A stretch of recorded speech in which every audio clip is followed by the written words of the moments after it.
आज़ादी के बाद हिंदुस्तान में डेमोक्रेसी आने के बाद मैं समझता हूँ कि सबसे अच्छा बजट भारत सरकार ने कल लोकसभा में प्रस्तुत किया है। बजट की कुछ खास बातें जरूर देखनी चाहिए।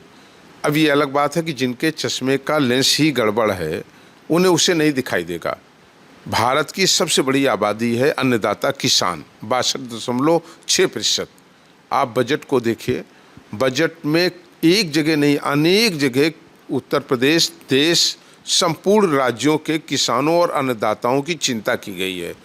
अन्नदाता कैसे मजबूत हो, कैसे समृद्धशाली हो, किसान कैसे अपने उत्पादन का मूल्य पा सके, इस पर सबसे मजबूत चर्चा और अगर बजट में कोई प्राविधान किया गया है तो मैं कह सकता हूँ भारत के अन्नदाताओं के लिए किया गया है। आप बेरोजगारी पर आ जाइए, नौजवान कैसे रोजगार से जुड़ें, सबसे ज़्यादा ध्यान उसके बाद अगर दिया गया है तो भारत के नौजवानों को के लिए दिया गया है।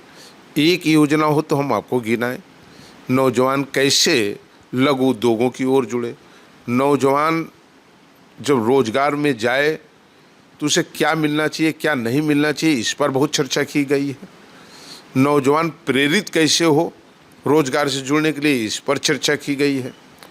आप देखें तो देश के अनेक ऐसे राज्य जिन्हें किन्हीं कारणों से वो लोग जिन्होंने 52 साल 57 साल देश में राज्य किया है, चाहे वो बिहार का सवाल हो, चाहे आंध्र प्रदेश का सवाल हो, जिन राज्यों से वोट तो लेते रहे लेकिन वहाँ के लिए कभी डेवलपमेंट की चिंता नहीं किया।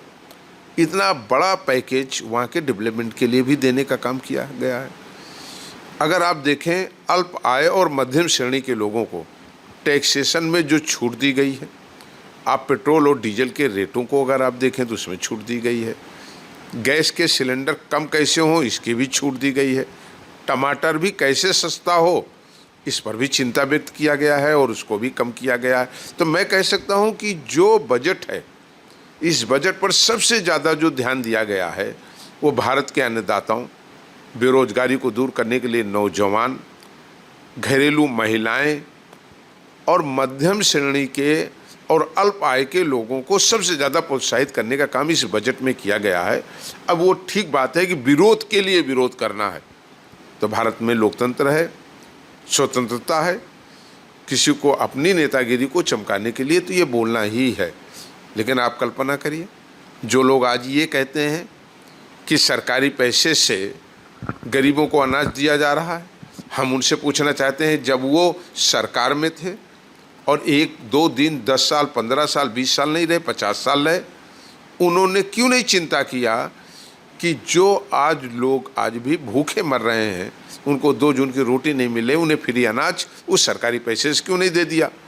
तो एक कहा जाता है कि जिसके दिल में दर्द होगा, जिसकी भावनाएं होंगी गरीब और कमज़ोर की सेवा करने के लिए, वही ये कदम उठाएगा। ये साबित करता है कि जिन लोगों ने 50 साल आज़ादी के बाद राज किया उन्होंने इसकी चिंता नहीं किया। ये चिंता भारत के यशस्वी प्रधानमंत्री आदरणीय नरेंद्र मोदी जी ने किया।